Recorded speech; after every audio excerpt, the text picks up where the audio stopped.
new frontiers in weather, climate, water, and environmental applications. For example, satellite technologies are improving our ability to forecast extreme weather events, particularly in regions where that has been quite challenging. For example, in regions that are maybe mountainous with difficult terrain, and also in places that lack the ground-based observations that are essential for forecasting. Satellites are able to now complement that. Another example is how satellites are improving our ability to monitor greenhouse gas emissions, which is crucial for informing our efforts to mitigate emissions and to achieve the goals of the Paris Agreement. Another example we highlight is immersive technologies, which are really bridging the digital and the physical worlds. And an example of this is what we call digital twins, which is basically a digital replication of the Earth. And we're seeing this being implemented in really innovative ways, for example, to replicate how floods and droughts might impact communities. And this, therefore, improves our decision-making and can enhance land and water management to support global goals. And the report highlights a lot of really exciting examples like this in AI, immersive technologies, and space-based observations.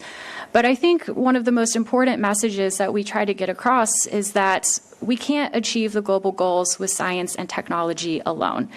And the report highlights that we should be embracing transdisciplinary approaches in order to co-create solutions.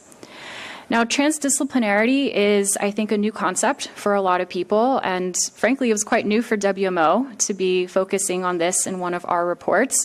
But it's really important, and basically what it is it is a method that brings together a lot of diverse actors from different disciplines and encourages them to work together to co-create solutions. And this is much easier said than done, I think, in many cases. It requires, I think, really thinking outside of the box and being open and brave enough to really embrace completely new and different perspectives and experiences and knowledge in order to find solutions to these challenges. But if we're able to embrace these approaches and use them appropriately, they offer a lot of opportunities to enhance weather, water, climate, and environmental sciences and services, for example, by increasing trust in institutions such as the National Hydrological and Meteorological Services. It can also increase resilience of local communities by engaging them in these processes from the beginning. So as I said, the report highlights a lot of these examples on how we can achieve the global goals, but we conclude with a chapter on the UN Early Warnings for All initiative. And we did this kind of strategically because we feel that this initiative is a really good example of how we can bring together all of these topics in the report and actually put them into action to save lives through early warning systems. For example, advances in artificial intelligence are improving our ability to process really large amounts of information and data and satellite imagery, and this can help improve our ability to effectively communicate risk. And virtual reality is being used to simulate what a flood might look like, for example. And this can support anticipatory action and help communities be better informed for how to actually respond to the early warnings when they're received. And transdisciplinary approaches are also crucial because this can help ensure that local communities are engaged from the beginning and that early warnings are really tailored to their local context so that they can be applied in an effective way. And so by harnessing these advancements in natural and social sciences and technology, we can really scale up our efforts to achieve the early warnings for all and deliver these life-saving early warnings to communities across the world. And so while the report highlights all of these amazing opportunities, it also addresses some of the gaps and challenges that we face that potentially limit the potential of these advances. So for example, data is a huge challenge still. Data quality, data access, data availability is a significant barrier to actually achieve many of these scientific and technological breakthroughs in practice. Additionally, governance challenges and limited resources and inadequate capacity to actually utilize the science and technology is a significant challenge as well. And as a result, these gaps and challenges risk further exacerbating the global digital divide if we're not able to address them effectively. But in summary, as we look to the future, collaboration will be absolutely essential to address these challenges. And the report does have a few recommendations for how we can address them moving forward, including enhancing data quality, availability, and use, as well as boosting investments and also access to emerging science and technology. And finally, we should also scale up education, training, and capacity development, particularly in lower income countries, and also I think particularly in the area of transdisciplinary approaches, because like I said earlier, we cannot address these global challenges with one discipline alone. But ultimately, the key message of the report is that we're delivering some good news. We do have the tools, we have the science, technology, and approaches to achieve the global goals. But in order to do so, we need to work together to address these gaps and challenges and make sure that the benefits of the science and technology is accessible to all to ensure that we have a better future for everyone. Thank you. Thank you very much. With that, we will go to questions. So if there's any questions in the room, raise your hand. If not, I'll go to the... Okay, so Nina, if you could just introduce yourself. So thank you. Thanks. Nina Larson, AFP. I had a couple questions. I was wondering on the issue of artificial intelligence. There's also been warnings about how it uses enormous amounts of energy, so it has, the negative effects. If you could talk a little bit about balancing that out, and also a little bit more about, do you think that artificial intelligence and machine learning could truly be like a game changer in this sense, or sort of if you could say a little bit more about that. And then about the upcoming COP, I was just wondering if you had any thoughts about the financing deal and how likely you think that is to succeed. Thank you. So I will address your question on AI, which is a great question. And you're right. AI does offer incredible possibilities and opportunities moving forward, but we also have a lot to learn still about it in order to apply it in ways that are ethical and appropriate, I think. And this field is moving so fast, sometimes it's hard to keep up just with all of the advancements that we're seeing. But in terms of, just the amount of energy that it takes and also the computational power, it really is significant. And although it can make weather forecasting more accessible by reducing some of those burdens, there is still a burden as far as energy and computational resources. And so it's not a perfect solution by any means, but I think it does hold a lot of potential. And with so much research being done in this field, I do think it can be a game changer in the way that we do forecast the weather moving forward and in making that more accessible. Thank you very much for your question. I will address the one facing COP. Certainly, of course, we are all concerned about how we get enough funding for the just transition, and in particular, as the report highlights, how we can really deliver on better early warning systems, for example. So we do have expectations, and this report also helps to highlight the importance of funding. So it's also, the report is also providing another perspective from the scientific point of view, why we need that funding, and how that funding would really help develop these tools. So yes, we are going to COP with lots of expectations. As usual, we know that countries will debate a lot, but we need to provide concrete ways forward. And this report is about concrete ways forward. So where you put the money, you get something concrete for the benefit of the countries, and I would like to highlight that. Thank you. Okay. Next question is from the platform, Bianca Rotier of Globo TV Brazil. Bianca. Hi, good morning, everyone. Thanks a lot. Yeah, the report mentions that in the first semester in Brazil, the state of Rio Grande do Sul experienced the most severe floods ever recorded. And now in Brazil, there are many areas that are being ravaged by fire. So we can see smoke over the skies, even in like above big cities, including São Paulo. How likely is that the extent of this fire in Brazil is also a consequence of climate change? In which extent can the climate change crisis be also responsible for this extreme event? How concerned are you with the disasters we have seen recently in Brazil? And finally, what message would you like to send to the Brazilian authorities, Brazilian government, but also to Brazilian citizens in the sense of becoming more aware of the problem? Thanks.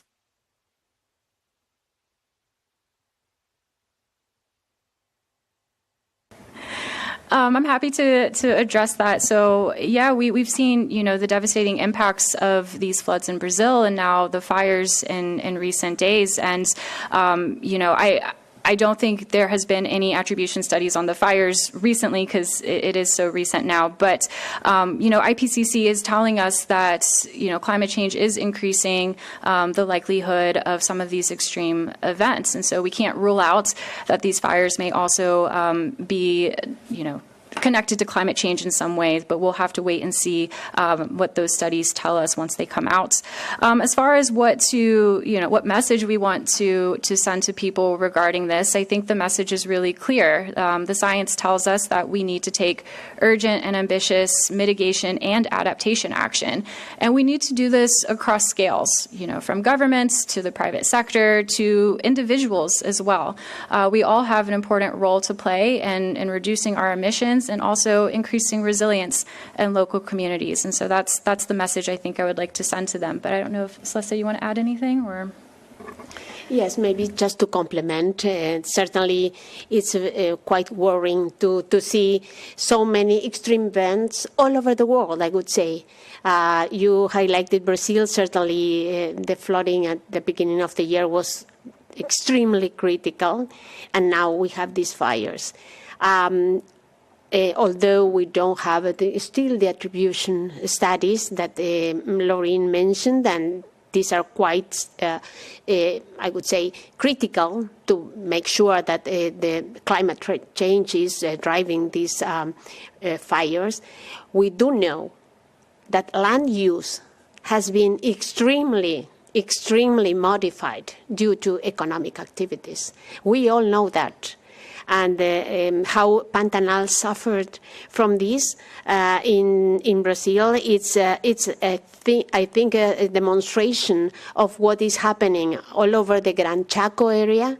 That is not only Brazil, but Bolivia, Paraguay, and northern Argentina, where I come from. So the land use change has substantially affected also what is happening with fires. So yes, IPCC has highlighted that we will have more and more extreme events. So we are just witnessing what the scientific community already mentioned that was going to happen. And my message would be, as highlighted by Lauren, we have to stand together. We have to work and find out solutions that allow just transitions, that allow us to protect the planet, to have sustainable development, and it's a movement across nations, across communities, and across, of course, the UN system. And we will engage as much as possible to provide all the resources for informed decision-making. Thank you very much. Thank you. One more from the platform, Maya Plentz, the UN brief.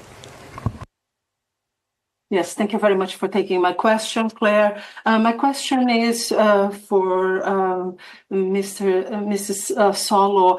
Google said it would rework its plans to build a 200 million data center in Santiago, Chile, because opposition from locals and environmentalists. The tech giant has increased its water consumption by 22% between 20 and 22, according to the Financial Times.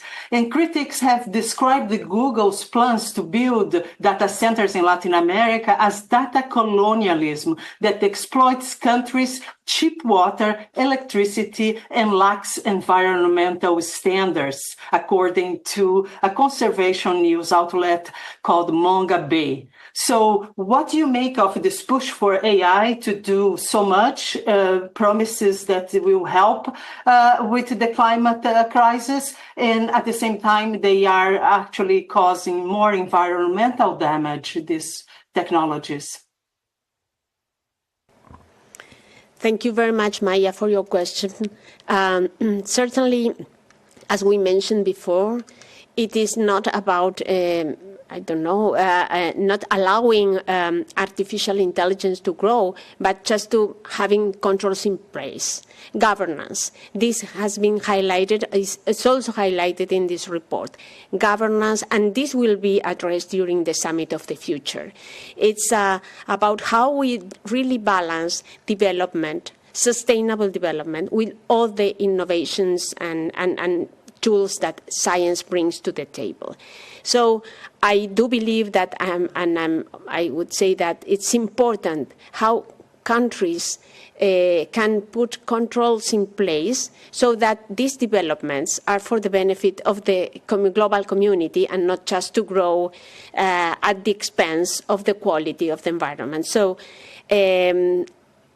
I do trust in governments. I do trust in multilateralism. I do trust in the Summit of the Future and how this will help us use the technology for the better while controlling the negative impacts of technology.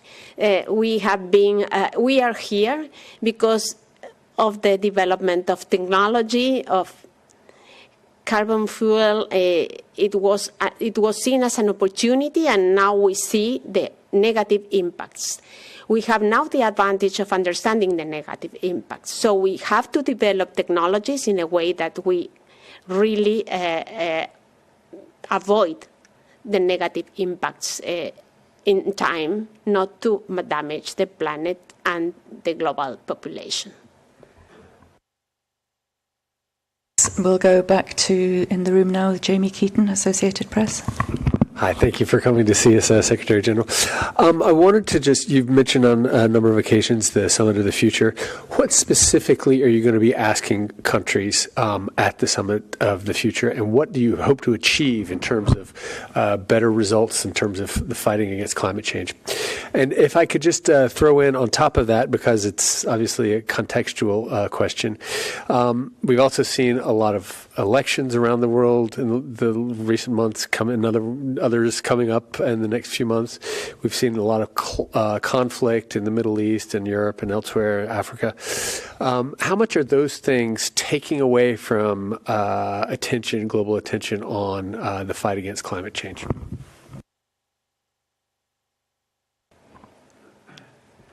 Thank you for your question. Certainly, it's a complex one, very hard to address from, I would say, individual perspective from any organization. And again, I would go back to the issue of collaboration and mutual interaction. We all know that huge amounts of money are going into the conflict situation that we are experiencing globally, and that, of course, removes the money from the climate action. We see this as a risk. We see it with concern. I think that most of the population around the world sees this as a concern, not only because we have global conflicts that are really damaging people, but because also we are not using our resources to help others to improve their life quality and opportunity. So certainly it's a world with many conflicts. And looking into the summit of the future, I believe that I truly believe it's an opportunity for countries to address the inequality crisis, the climate crisis, the environmental crisis, and try to reach together some strong agreements in terms of how we are going to speed up our our capability to achieve sustainable development goals. What WMO expects from the Summit of the Future? Of course, enhancing the role of science in decision-making for us is critical. Enhancing data production, data sharing all across the world, because we have highlighted that the data we have is not enough to understand what is happening to our planet and to the environment and to the ecosystems. So we need more data. We need to share that data, and that is a strong message from the WMO. And of course, it's a strong message from all the, to empower the national meteorological and hydrological services that are doing their best to continue with the observing system, to reinforce the observing system, to bring objective information for decision making. This is not about opinions, it's about reality. It's about how science can help decision making. And we need to use science for that purpose. Science should not be kept in a box for a few of us.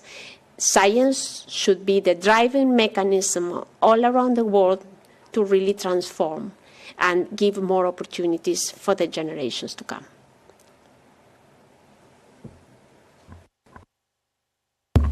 Thank you. Are there any more questions on the platform or in the room? With that, thank you very much indeed for joining us. Thank you very much indeed to UNTV for hosting this, making it possible. We will have a series of reports coming up ahead of COP. The State of the Global Water Resources report is the next one, followed by several more. So please stay tuned, and you will see us in the coming weeks more often in this room. So thank you very much indeed.